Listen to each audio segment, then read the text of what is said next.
Welcome everyone. It's so great to see such a huge turnout for this workshop. It's wonderful that so many people are so keen to learn more about universal design for learning.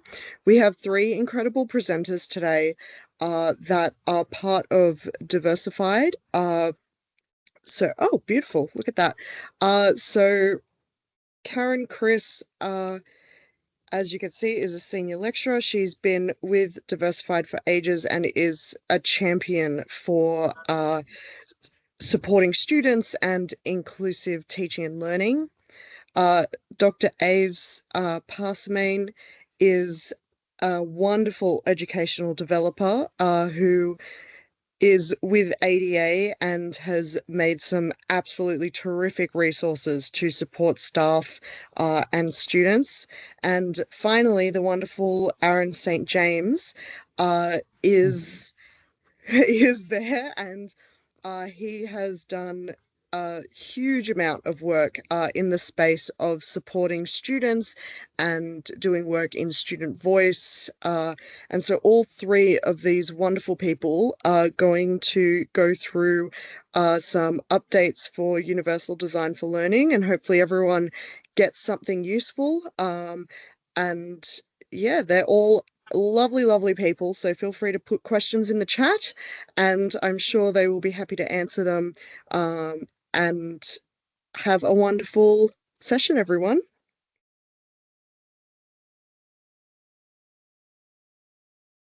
Hi, everybody. Firstly, I want to acknowledge the Bidjigal and Gadigal people on whose lands we learn, teach, and create, and I honour their long history of storytelling, visual expression, and deep knowledge sharing, practices that continue to shape this place and our own understanding of it. As someone obviously works in education, I'm especially mindful of how these lands have been sites of learning, and I want to pay my respects to elders past and present, and I want to aim to commit to ensuring these connections are not just acknowledged, but meaningfully engaged with in the work that I do. And I welcome you all to acknowledge the lands from which you are on today in the chat. My pronouns are she, her. My visual description is that I'm a middle-aged white woman with blonde, short hair, round, bright yellow glasses, and a black top. And if you need access to captions, you can go to, on the top right-hand side of your Teams, just the three dots on the right. You can access it through more, three dots and more. You can turn on your transcripts. Over to you, Aves. Thank you so much, Karen.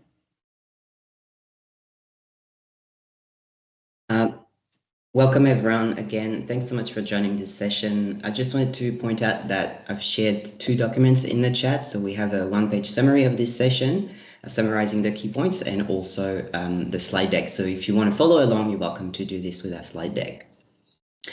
We also wanted to say thank you so much to those who took the time to complete the pre-workshop survey when you registered.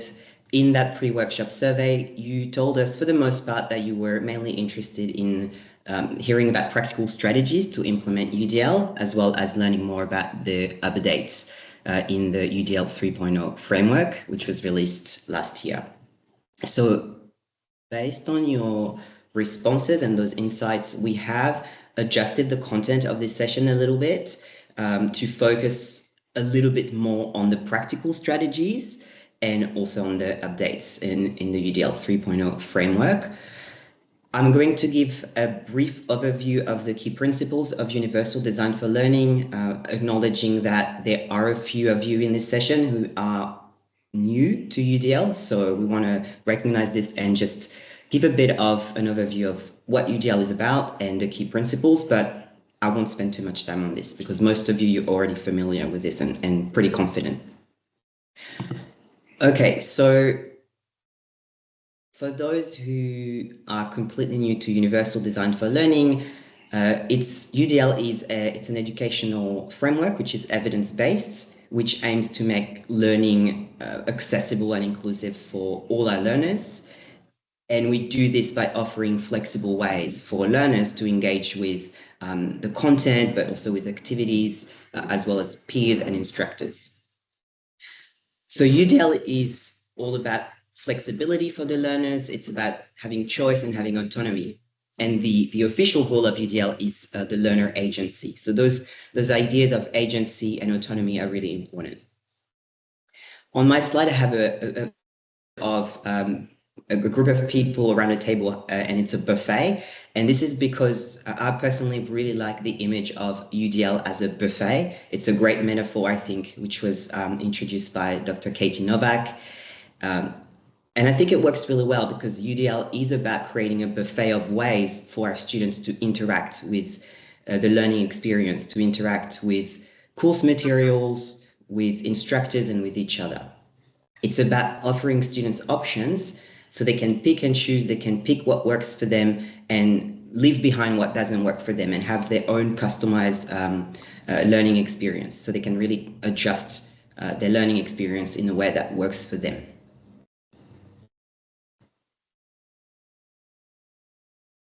So in practice, this translates into 3 key principles. Again, if you're really new to UDL, this is something that you want to take away, probably. Those 3 key principles, they are a foundational part of the framework. And the first key principle is we try to provide multiple means of engagement for the learners. And that's recognizing that the learners engage with learning in different ways. We have different interests, different sources of motivations. And so as educators, we should try to cater to those differences and these different motivations and interests. This is why something like doing a survey to understand what motivates your learners, what they're interested in is always good practice. So a little bit like what I was mentioning earlier with the pre-session survey to try to assess your interests and then tailor the session to your interests. That's an example of UDL in action. The second key principle is providing multiple means of representation, and this is acknowledging that the learners have different ways to perceive information and to process information and to make meaning. So for us as educators, it's important that because of this, we use a variety of formats, different media, different ways to represent and to present the content. So often we talk about not just having text, but also having visuals, trying to present the information in audio format and so on. The third key principle is providing multiple means of action and expression. And this is recognizing that the learners have different ways to navigate the learning environments and also to express what they know. So we don't all express ourselves and express what we know in the same way. So we should provide them different ways for learners to navigate the learning environment and also to demonstrate their knowledge and their learning.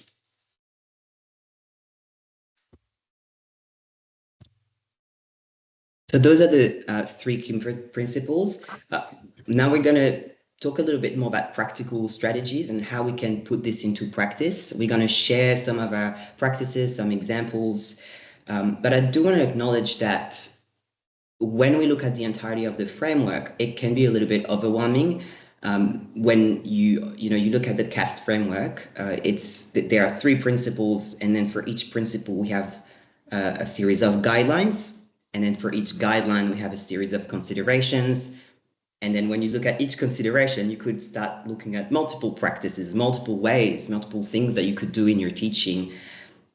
So just acknowledging this, that there's quite a lot in UDL, and it's sometimes tempting to think, okay, I want to be as inclusive as possible. I want to do everything, but it is really important to mention that we don't need to think of UDL as a checklist. This is not something that where you have to tick all the boxes. So not all the boxes need to be checked. It's about starting somewhere, trying to make improvements, maybe picking 1 or 2 different practices that you could implement in your teaching. So a good place to start, if you're just starting with UDL or you're thinking about different ways to implement UDL, I think a good place to start is UDL +1. And this is a strategy, it's an approach that was introduced by Tom Tobin. And it's a pretty simple approach, which is about just providing 1 more way for the learning interaction to happen. So that means just providing an extra path, just allowing the learners to accomplish that interaction in just an alternative way.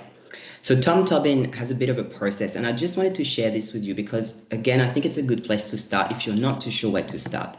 So what Tom Tobin actually encourages us to do with UDL plus one is to start by identifying areas or one area where your current teaching practice is not working as intended.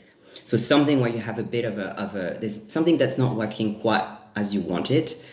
He called them pinch points. I don't know if it's a US, an American expression, but you can call that a pain point. What we mean is something that's not working so well. So for example, you could have a low engagement for a particular week, or maybe there's a particular concept or a theory where there's limited understanding, the students are not really getting it. Maybe it's an assessment task where they're not doing so well. Once you've identified one pain point or a couple of pain points, then you think a bit about the interactions that your students are having with the materials and with each other or with the instructors, and then asking yourself, okay, how many ways can my students accomplish that interaction?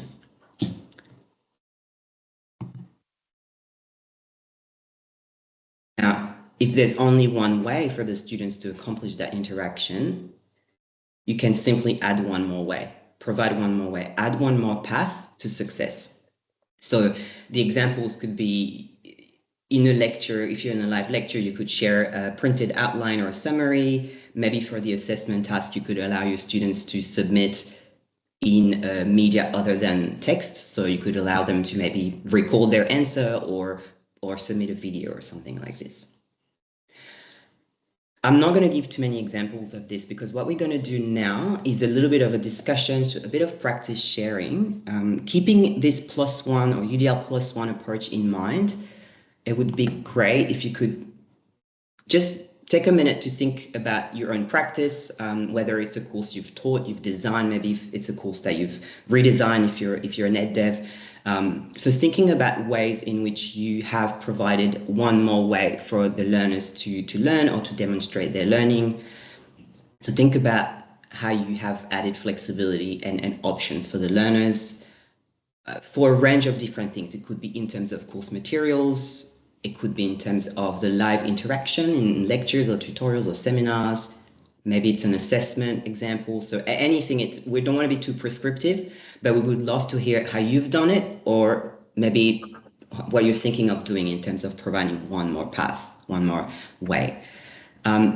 You're welcome to share in the chat. Thanks, Monique. I can see you've shared an example. So feel free to type if you prefer to type your examples, but you're also very welcome to raise your hand, your virtual hand, turn your mic on and have a conversation. So I'll just stop talking for the next few minutes and we'll just share some examples. Thank you so much for already those who've shared your examples in the chat.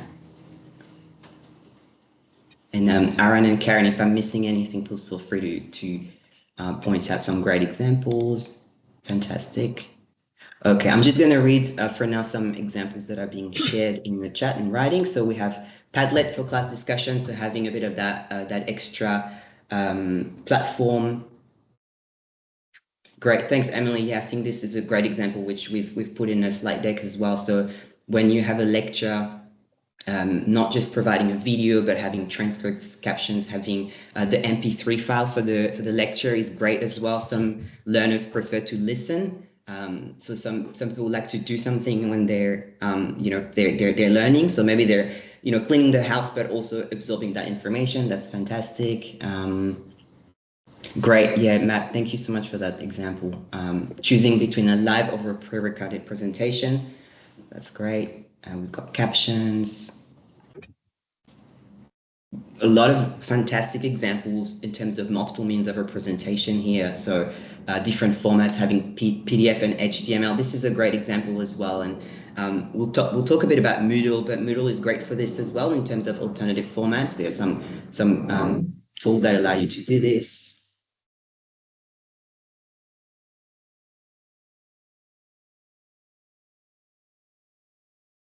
Yeah, thanks, Raveen. That's an interesting example you're sharing here. So trying to offer verbal interaction as an alternative to written reflection, but you're saying a lot of students showed up without preparing and then didn't have reports to look back on.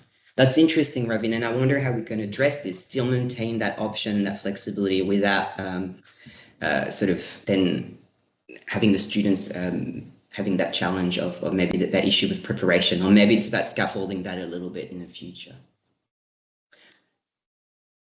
Amazing. Wow, there's so many examples. So we won't have time to look at all these examples, but thanks for being generous with your ideas and sharing. I'm just going to see if there's anything else that's sort of, yeah, so we have a lot of great examples around accessibility as well, which is great in terms of providing multiple formats using Ally in Moodle. That's a really good example as well.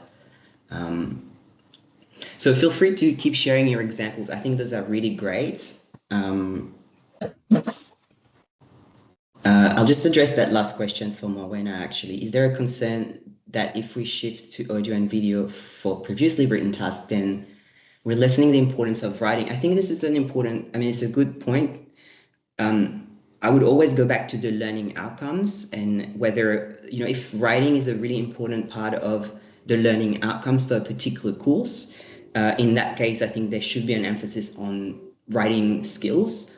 If not, we would probably lean towards having options and having that flexibility, just to be more inclusive. Okay, so thank you so much for sharing those in the chat. It's fantastic. There are some ideas I didn't have, some things I didn't think of. So now I want to spend the next few minutes just sharing some other practical examples and strategies.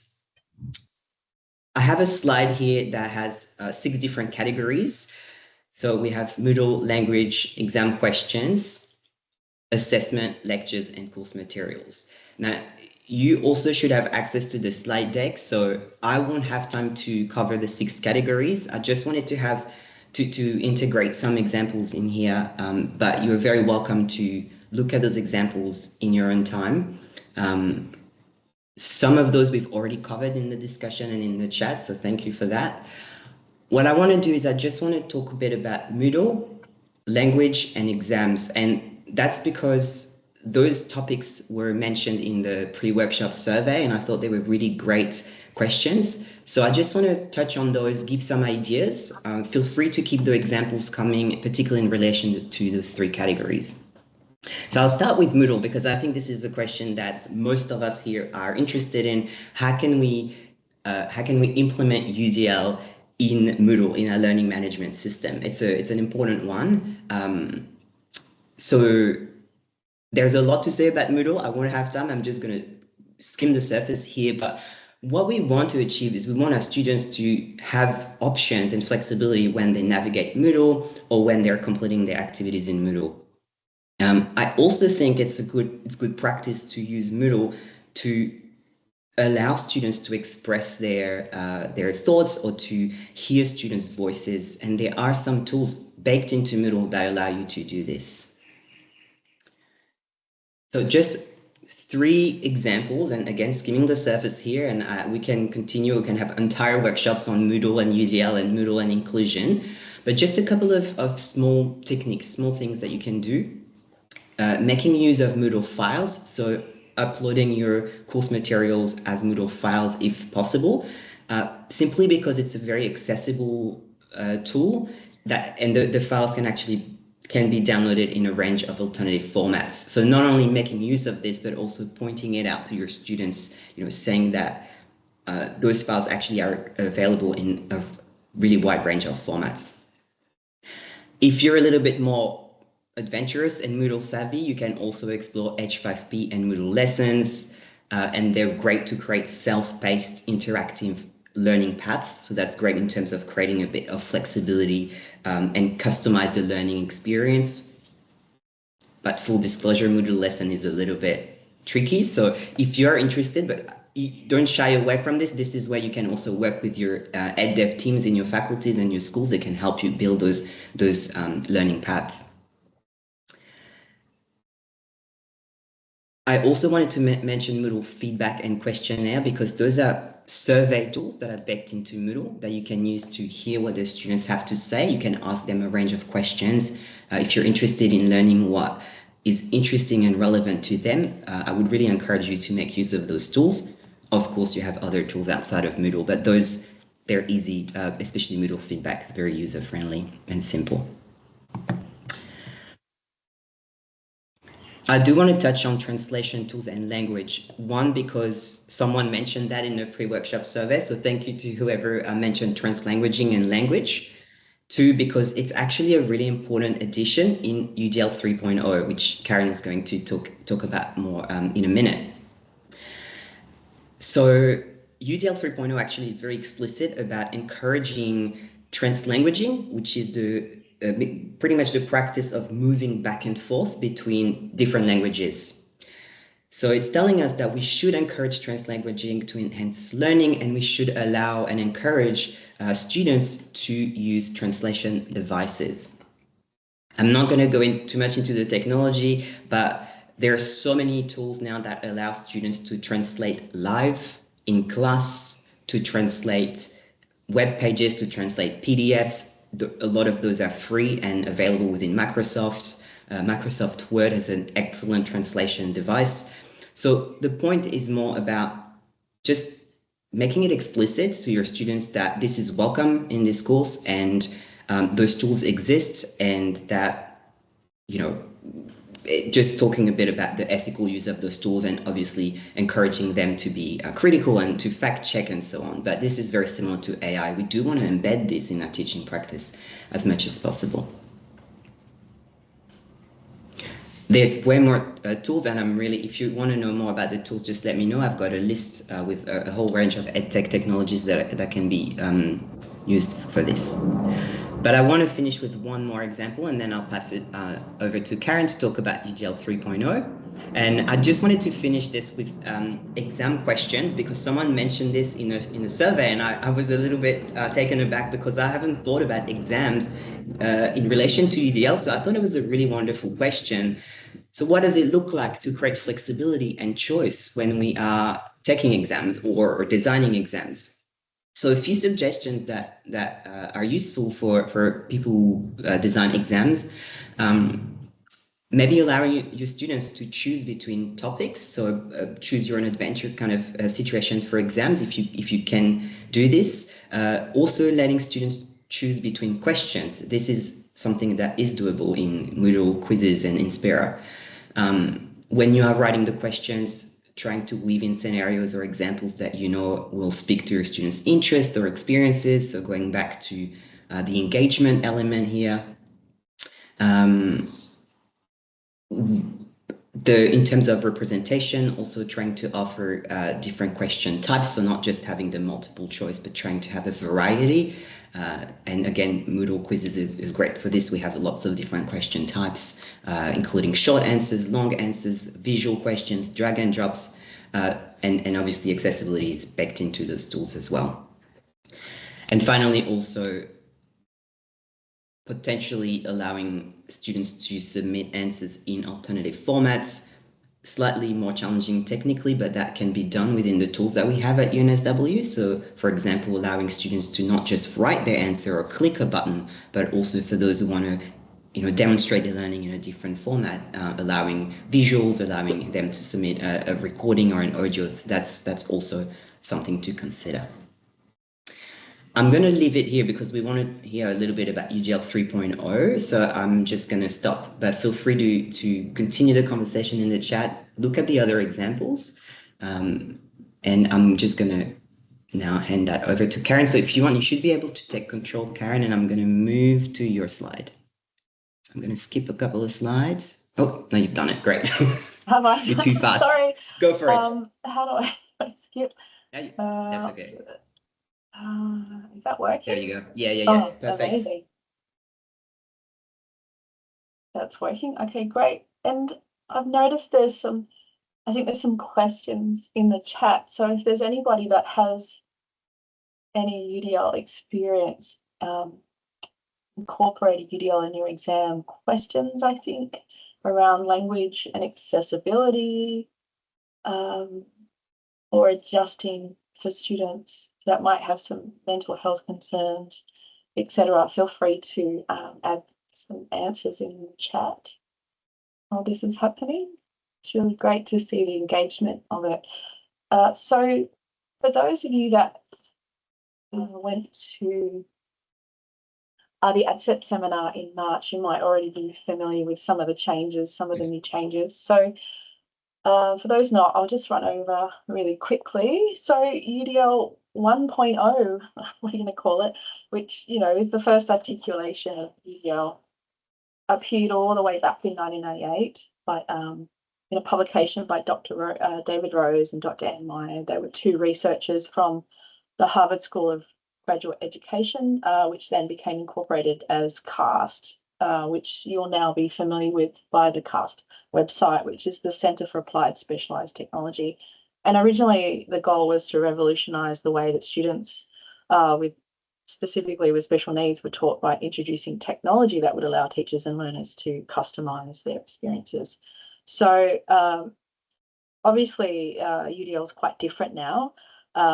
It did lay the groundwork for what would be later expanded and widely adopted as universal design for learning, and replacing student with learner to emphasise lifelong learning and the variability of all learners, including those from diverse backgrounds. So that sort of happened a little later in 2000s in UDL 2.0. The guidelines were also reorganised and engagement was actually prioritised a little bit more. And then UDL 2.1 and 2.2 sort of maintained some stability through sort of 2014, 2018, until UDL 3.0 was finally released early last year. And there were some major updates in 3.0. And this version marked a significant shift which incorporated deeper commitments to equity, identity, belonging, and joy. So it moved just beyond accessibility alone to address structural barriers and affirm multiple ways of knowing. So this version also, which I think was really important, aims to put UDL in conversation with other approaches and theoretical frameworks, including pedagogies that centre, value and sustain learners' cultural practices and intersectional and complementary natures, making them more explicit. So I think that was a really important update in 3.0. So for example, 3.0 integrates cultural and linguistic diversity. It also recognises multiple intersecting identities. It shifts the focus from expert learning to learner agency. And it also moves away from teacher-centred language and allows for more flexibility and personalisation. So when this is actually some notes that I made on the framework when it was first, the UDL guidelines when it was first released. You can see I've kind of put a whole bunch of red lines over some of the changes, and I guess I've starred some of the new additions, and I sort of circled or highlighted some of the changes in language. So there's lots of changes on this version. So we probably can't go through them in lots of detail during this session, but I recommend that you go to the CAST website. You can see we've given you the CAST guidelines, UDL 3.0 guidelines, and there's a CAST changes from guidelines 2.2 to 3.0, which is a document that they've provided that shows 2.2 next to 3.0, so you can see quite clearly what the changes are if you're already familiar with UDL. What else? 2.0. So we want to focus on a couple of these areas today. Nurture, joy and play, which is corresponds with the engagement principle, the why of learning, representing a diversity of perspectives and identities in authentic ways, and challenge exclusionary practices. So these are what we're going to try and tackle given the time frame today. So obviously nurture, joy and play was something I wanted to talk about because it's one of the fun ones. So UDL sees joy and play as integral to engagement. The 3.0 update explicitly recognises play and joy as valid and essential emotional states for learning, contributing to intrinsic motivation, curiosity, and a sense of belonging. And for many, I think this is really important, historically marginalised learners, joy can also be a form of resistance, celebrating identity, freedom, and connection. So it's also important to note that joy and play, whilst maybe universal, each learner might engage differently in what those are. So that's something we need to remember. So we need to nurture playfulness in a variety of forms, including, moving outdoors if possible, although that may not be possible for some, sensory play, imaginative play, and play through the arts. So 3.0 asks us to incorporate opportunities for exploration, experimentation, discovery, creating space for learners to find joy through connections to their identities, sense of self and community, creating space for learners to take pride in their accomplishments, and incorporating storytelling. So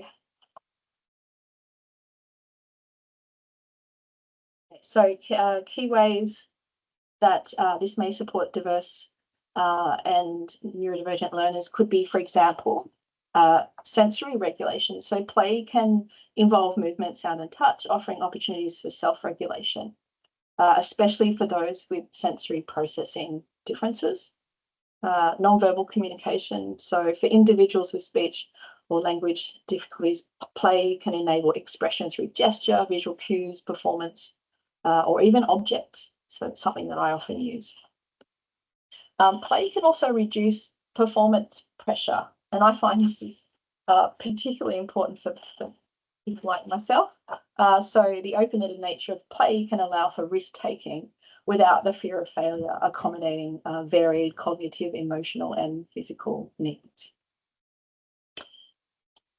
So I won't go into necessarily all the benefits of play, but you can see them here. And I'd recommend taking the time to review the research that CAST have actually provided behind this principle, and I've given you the link to that at the very bottom here. So if you click on the link, you'll see that it takes you to all the references that they've used into the research behind this particular principle. So play is often quite central to creative and design thinking. Art and design, which is my area, are often framed as disciplines that foster divergent thinking, exploring lots of different possible solutions rather than converging on one necessarily. And I use play, I suppose, in many different ways. So that's kind of what I wanted to talk about. So I use play in icebreakers through to fun game-like content and activities. I use AI in generative sort of image concept design activities, and also this particular example. So this is a verb list from artist Richard Sierra from 1967 that is held in the Museum of Modern Art. And I recently used this in a motion capture workshop with an international cohort of students from Hong Kong PolyU. So the student cohort was quite shy. There was a lot of uncertainty. They didn't know us very well. And so it was a really fantastic activity for reducing performance pressure for the students, for example. So the verbs acted as casual prompts for the students to generate ideas and actions around drawing and how that might work with motion capture. So we cut the actions up into strips and handed them out randomly, and it helped the group to think of ways to capture motion that might be more playful. And you can see on the right that by the end of the session, the students were really engaged, and it turned out to be quite a successful session. So this closely ties to the characteristics of play, which includes, exploration without a fixed goal, risk-free failure and iteration, imagination, symbolic thinking, and physical, material, and sensory engagement. So one of the things I wanted to talk about around play, and I can see people have added things in the comments, but I'll have a look at those in a minute. Thank you for those of you that are responding. So I'd like to just talk about one of the resources from the references, and this one is really fantastic for any of you. I don't know if anyone's actually seen this resource, and I recommend taking a look at it. So this is the Professors at Play Playbook, Real World Techniques. Absolutely love it. It's just fantastic if you're quite new to adding play to your course, or actually if you're quite skeptical of its inclusion as well in course design. Lisa Forbes and David Thomas talk about how some academics may believe that if you add play into learning, that you'll lose credibility or you'll reduce the rigor of your course. And if you teach in sort of like a serious discipline, you might think that play would devalue or trivialize the importance of the content or profession. And on that note, I just want to provide a quote from this book, particularly. And they say, and I quote, "Here's the thing, play in learning does not reduce the rigor or seriousness of the course or discipline. Play does not take away what needs to be taught and what needs to be learned. You can still teach the same things as you have always taught. You can still be rigorous and maintain high standards and expectations, but by developing stronger relationships with your students and earning their buy-in, you can get students to perform at even higher standards. You can still maintain professional boundaries and credibility. Play does not make you a super silly or unprofessional person who lacks substance. Play can help balance out the seriousness of learning and the discipline so we aren't consumed by it, leading to burnout. Play makes you human. And I think that's kind of really important, why I really wanted to focus on that today. So they're obviously, Forbes and Thomas are obviously strong advocates for incorporating play into course design, as I am. And for the book, Professors at Play, they've collected a whole bunch of academic approaches to play within a higher education setting, which is really fantastic. And it gives some real examples of what other academics use play in all kinds of different areas of study. And in a moment, I'd like to ask some of you if you can share your approaches to creating joy and play in your courses. So what has Matt said? Personally hate role plays, but I know others who love them. So I think a sense of agency, how we might engage, might be a big consideration here. Thank you, Matt. Yeah, different ways of engaging play are critical because some people may not like some of the approaches. I think that's a really important approach. Thank you. So some of the examples from this resource, for example, Medical Students by Erin Malone at the University of Minnesota. She uses card games that are used to identify diagnostic images or discuss possible disease causes. So that's one example. Another example, and there's so many of them, I cannot tell you how great this resource is. Michael Greenstein, the assistant professor of psychology from Framingham State University, uses memes to teach psychology. He gets his students to create memes of his course content, and then he ranks the meme on humor levels, which I thought was quite funny. Kyle Cole, lecturer in game design and development at the University of Wisconsin, says, and I quote, "I embody playfulness with my students by presenting assignments with the enthusiasm of a game show host," unquote. I can't imagine doing that myself, but I can sort of imagine someone else doing that. Another person, Nikki Didicher, is a lecturer in Department of English at Simon Fraser, says, "I embody playfulness with my students by dressing up." And this can be as simple as a hat or tie that links to the course content or course activity. So there's some, I mean, I could read so many of those, and it's a really great resource. And I would tell you, if I was you, I'd take the time to look through some of that. But if we could take the time now to just, if you could all think about how you might embody playfulness with your students. You can enter that in the chat, or you can also use this Slido link. So I use Slido often in my courses, which gives students the ability, if they don't have a computer in front of them, to use a phone or whatever. So feel free to enter how you embody playfulness with your students in the chat or in the Slido.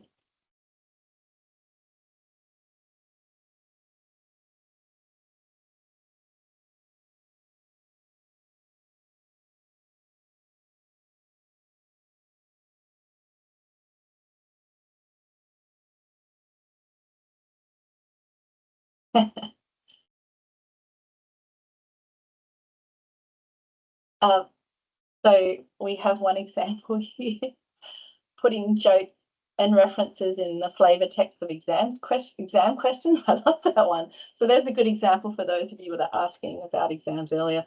It's always optional to engage. Indeed, the first step to solving the problem is to filter out unnecessary information, but it might give some of them a chuckle and take the pressure off. I love that. I love that example. Using Kahoot.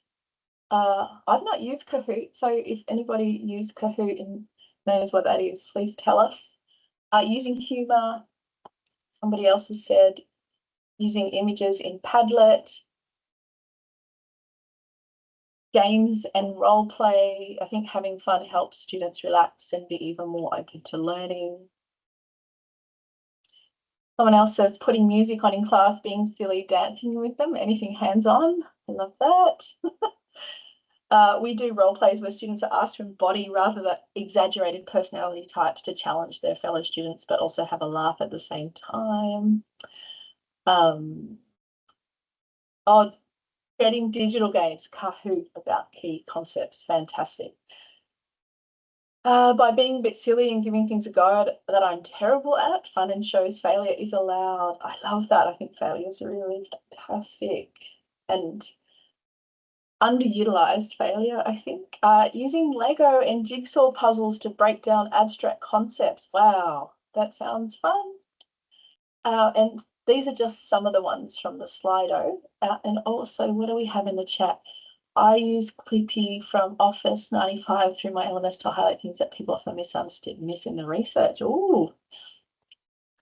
My students conduct statistical analysis. I then get them to communicate the mind findings any way they wanted. Only it was one A4 page. Trina, this sounds interesting. They created memes, health promotion posters, cartoons, a poem. It was super fun to mark. And for the students that didn't want to get creative, they had the option to write an abstract like for a journal article. Fantastic. There's so many ways that addresses UDL principles right there. It's an interactive quiz app that creates competition. I prefer a book. It has a coding element to it. Ooh, interesting. Fantastic examples. Yeah. How exciting. We could definitely write our own. How are we going for time? Getting there. Aaron says, providing fun analogies for challenging scientific concepts can help students better comprehend the information.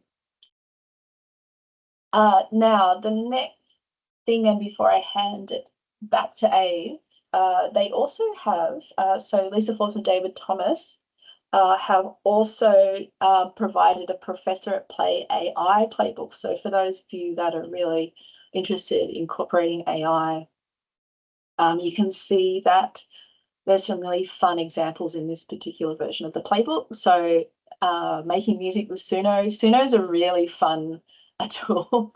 You can enter in some lyrics and pick the genre of your song and it will generate a song. You can change the genre, change the lyrics. It's really fun. There's examples of how to use animating hand-drawn images, generating fun QR codes, which you can see we've utilized throughout this presentation. There's Visual AI to animate images. There's voice clone to simulate a voice that you could use in your lectures or presentations. And there's something called Splitter AI that can take apart a song. So lots of different ways of creating fun for your course design. Now I'm just going to pass back to Abe, who's going to talk about diverse perspectives and identities. Thanks so much, Karen. And I just want to say thanks so much to everyone who's really actively sharing examples and ideas. It's been so fun and really enlightening to read all your examples in the chat. And I do want to highlight a comment. I think I'm just scrolling back up, just checking who said that. But Yeah, Domenica, thank you so much for pointing out that 3.0 also reflects learning approaches that have been known and used by in many indigenous and ancient cultures. So just flagging this and saying that it's really important to sort of recognize that that's also the foundation of what we're doing and also of this evolution of UDL 3.0. So thank you for this comment. Now we're not going to spend as much time on this section, which is more about a diversity of perspectives and identities, because we did want to spend a bit more time on play and those practical examples from Karen, which were fantastic. But we did want to just draw a bit of attention on this idea of focusing on the diversity of perspectives and identities, and it's a really big part of UDL 3.0. And someone mentioned intersectionality. Really, 3.0 is what it's doing. I think it's putting a little bit more emphasis on who the learners are. And that's really closely linked to this idea of focusing on diversity of perspectives and identities. So UDL 3.0 tells us that we should try to represent different identities, perspectives, and narratives as they relate to our learners, and we should center and affirm their identities. There's also mention of empathy and restorative practices in there. So they all, in my mind, I see them as very connected under this idea of diversity and identity. In terms of the practical elements, what does that look like in our teaching practices? A couple of strategies that you could consider. For example, incorporating a range of authors, guest speakers, so a range of perspectives in your curriculum to represent various identities, making sure that the voices that are heard in your course are diverse. So reviewing the reading lists, the guest speakers, and so on, and making sure you have that diversity, diversifying your curriculum. A second practical strategy is to gather insights about your students' lived experiences, their identities, and obviously in a respectful and reasonable way, but asking them a little bit about who they are, where they come from, and what kind of experience they're comfortable sharing and they want to bring to the community that you're creating. And then obviously trying to respond to this and tailor a little bit your learning activities as much as possible to their experiences, so they're more relevant and authentic. Now, I'm aware that depending on the discipline, it may be easier or a bit more challenging to do this. Practically, what you can do at the start of term, as I mentioned earlier, is something like a simple Moodle feedback, where you ask them a couple of questions at the start of the term to try to understand them, and doing temperature checks and continuing that conversation with them throughout the term is good practice. Without over-surveying, I'm conscious that we don't want to over-survey the students, but framing it more as a conversation with them. And finally, also encouraging students to connect the dots. So connect what they're learning in your course with their lived experiences, if possible, is great. Getting them to engage in reflective tasks when they apply the concepts and the ideas in contexts that are relevant to their personal experience and personal backgrounds. Not only it's good practice pedagogically, but it's very much aligned with UDL as well, and particularly UDL 3.0. I'm just going to leave this here. I think I want to save a little bit of time so you can hear a bit more about the work that we've been doing and the diversified team has been doing with the toolkit. But if you have examples on this, if you have other ideas, please feel free to share them. And now I'm going to hand over to Aaron, I think, to talk about diversified. Hi, everyone. So now I'll be speaking about the Diversified Inclusive Teaching Toolkit. So as someone who's neurodivergent and has a physical disability, and who's also the first in my family to enter university, I know how transformational it is when education finally sees you, not just as a student, but as a whole person. When your identity is recognized within the curriculum, not just treated as an add-on, I think that's exactly what UDL 3.0 pushes us towards, and what this toolkit tries to help make possible. So the Diversified Toolkit was co-designed to operationalize exactly what UDL 3.0 advocates: personalized, identity-aware, and flexible learning design. It's built from lived experience and backed by the core UDL principles of offering multiple means of representation, engagement, and expression. And these aren't abstract values. They're translated into tangible everyday practices through three main pillars: The first, assistive technology. So tools like text-to-speech and voice input support help neurodivergent and disabled learners, addressing both sensory and motor accessibility from the start. Second, accessible materials. So looking at ensuring fonts, color contrast for PDFs and lecture slides are formatted to work seamlessly with screen readers, Braille, and flexible consumption preferences. And the third is curriculum customization. So instead of forcing students to fit a rigid mold, this approach adapts learning content and structure to fit the learner. So together, these tools empower educators to design proactively for learner variability before students fall through the cracks. The toolkit aims to turn inclusive intent into action, supporting deep personalization and stronger connection between students and their learning environment. Can we please change to the next slide? Okay, so let's move into what the toolkit is and where to find it. So the Diversified Inclusive Teaching Toolkit, it's more than just a tool. I think it's a living, evolving resource that brings UDL 3.0 to life in practical, accessible ways. What makes it different is the way that it's co-designed by students and educators for educators, shaped by lived experience and grounded in real barriers that learners face. Unlike many toolkits that tackle UDL principles at one time, Diversified takes an integrated approach, and many of these strategies include here tick off multiple UDL checkpoints simultaneously, boosting engagement, representation, and expression in a single streamlined design. So the toolkit's 5 core themes include creating inclusive learning environments and culture, amplifying student voice and communication, integrating digital platforms and assistive technologies, supporting collaboration, and providing autonomy and choice. So all of these reflect the UDL 3.0 emphasis on systemic, sustainable inclusion, not just one-off tweaks. It's designed to help educators move from intent to implementation. So everything is open access, so you can explore the toolkit implementation roadmap through the QR code on the left, which was designed by the lovely Karen Chris. I love it. And the full set of resources via the Diversified website, which we can put in the chat afterwards as well. And this all includes a checklist for embedding these inclusive practices into diverse learning environments, and also a series of students with lived experience videos that are tailored to each theme. And this isn't about perfectionism, it's about progress and making changes one step at a time.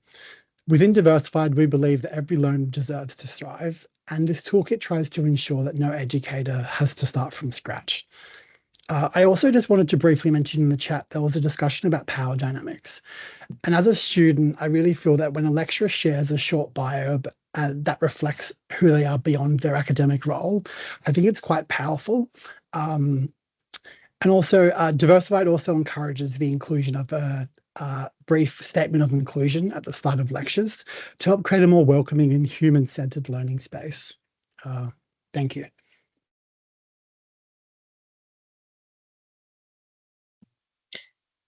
Right, I think that brings us to the end of this this workshop. So we have shared some resources here for you, and obviously in addition to the Diversified Toolkit. And then we have 5 more minutes. So if you want to stay behind and have a conversation, ask some questions, we're happy to have a conversation now. But thanks so much, everyone, for joining the session today. I'll stop sharing.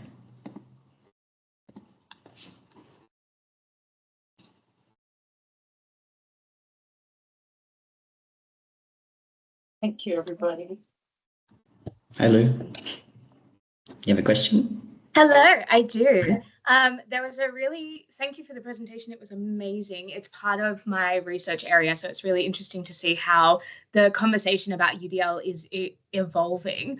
What I did have a question on, and it was in the chat, was about play, particularly for a higher education institution and environment.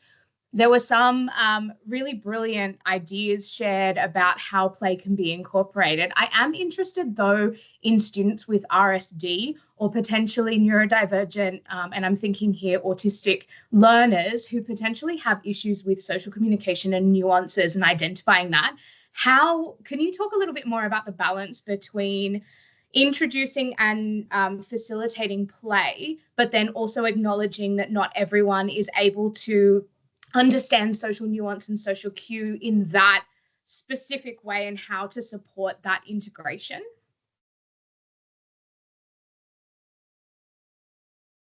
I can have a go, but Karen, did you want to answer because it's a question about play, or do you want me to have a go, or maybe Aaron? I'll just have a go at it. I think I love this question. Thanks so much, Lou. I think it's so important, right? Because it touches on the diversity and all those different experiences. And Yeah.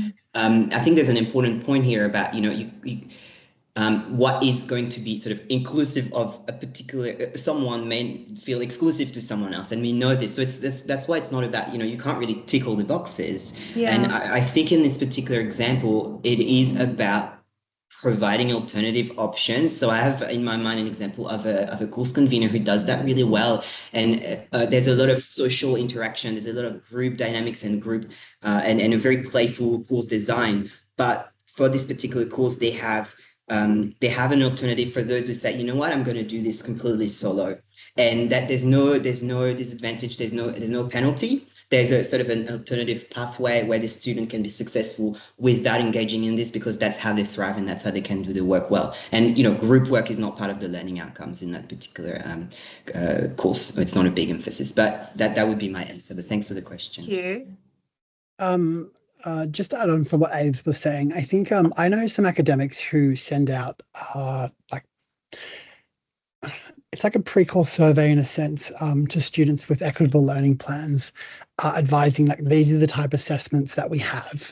Do they suit your learning preferences or engagement? And if not, what would you prefer? And I know that's quite hard if you've got big courses, but it's still just a way of potentially navigating the space. So yeah, I thought that was quite interesting. Yeah, a great question. Yeah, I like that. Thank you, Aaron. And part of that is also, I guess, recognizing students who aren't comfortable sharing their diagnosis with equitable learning services as well. So that's a really cool strategy. It would be great if that could open up a little bit more so that people who don't feel comfortable having that have that ability. Sorry, Karen, I think I cut you off. Oh, no, I didn't say anything. I was really listening to what you were saying. Yeah, no, I was really listening. Sorry, keep going. I didn't say anything. No, you're fine. I think that's Lou, I think that's a really good question. I really love that question. And I think, what would I say about that? As a neurodivergent academic and someone that, is really sensitive to other people in that space. I think that's about thinking about yourself as a community of practice and a community of learning. So thinking about all the students and yourself as a system that you're working within, rather than a person that just gives out information. And so thinking about that, then you sort of tend to learn more about your students, ask questions, like Aaron was saying. That tool about and Aves mentioned that earlier, actually, the sort of Moodle quiz at the beginning of the course can be really helpful. That's what I utilize a lot. And talking to students that may have ELPs, and just being really open, providing an inclusion statement at the beginning of my classes so people know that I'm more approachable about those things. They can feel safe. I mean, I don't know, there's so many different ways that people do it. So I think, thank you for that question. Of course, and thank you so much for your expertise. It's really heartening to hear a lot about how neurodiversity and inclusion, beyond just neurodivergent individuals, but to everybody, has allowed for a bit more of an openness in terms of what we do in teaching practice. And I think it's interesting to see the shift moving into higher education beyond just high schools and primary schools, because I think that's where the majority of those conversations started. So thank you all. Thank you, Lou. Does anybody have any questions for us? I think we're probably running over time, but we could probably take one more question.